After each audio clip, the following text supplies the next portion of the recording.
At Healthcare Partners Medical Group, our mission is to provide the highest quality of healthcare to each and every patient. With 5 locations in Pahrump, we are local doctors you know and trust. We want to thank you for choosing us. Quality care starts here. The transition from the old jail to the new jail went very smoothly. The deputies, the inmates, everybody was just happy to be out of the old facility and into the new facility. So the inmates were very, very cooperative and very, very appreciative of going into the new jail, as are the deputies. How many did you transfer from the old jail to the new jail?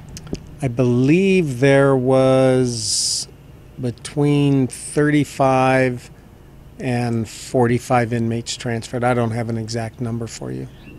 You have men and women in there. Also in the new detention facility, you have them separated in different areas of this facility too as well. That's correct. Nevada law requires that they be separated by sight and sound, and sound is described as a normal conversational tone. So we meet all the standards that are required for that. There was a little bit of a bump in this with the Nye County Law Enforcement Association saying that they believe that it shouldn't be open based on the actual amount of deputies per inmate. Is that rectified now? Their reasoning was that we didn't have enough staff for safety purposes. First off, the Nye County Sheriff's Office takes safety of our personnel very, very serious. We also take safety of people that come into our custody, whether they're inmates, protective custody, things like that, very serious. We would not be opening the jail if we did not believe that it was a safe environment to work in. And you've been in both facilities, the new facility is very, very technologically advanced. There's no question that the safety of our personnel comes first, and we treat it that way. Sheriff DeMayo would not have opened the jail if he felt that the safety of our personnel was in any way jeopardized. We call it managing resources, managing liabilities. You manage your liabilities by managing your resources.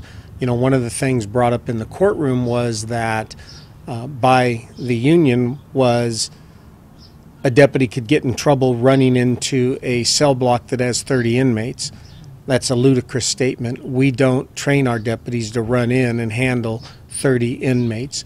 We manage our resources. They would order everybody in the cell block to lock down. If you're not part of the problem, lock down. In the meantime, they would be contacting patrol, and we would get additional resources en route. If needed to, they would take whatever steps were appropriate to quell the disturbance prior to the arrival of additional personnel. But we take the safety of inmates and our personnel very serious.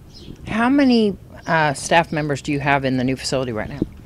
We don't discuss staffing levels for safety and security reasons. Obviously, I'm going to tell you that we always want more staffing, but we have enough that's adequate to open the facility.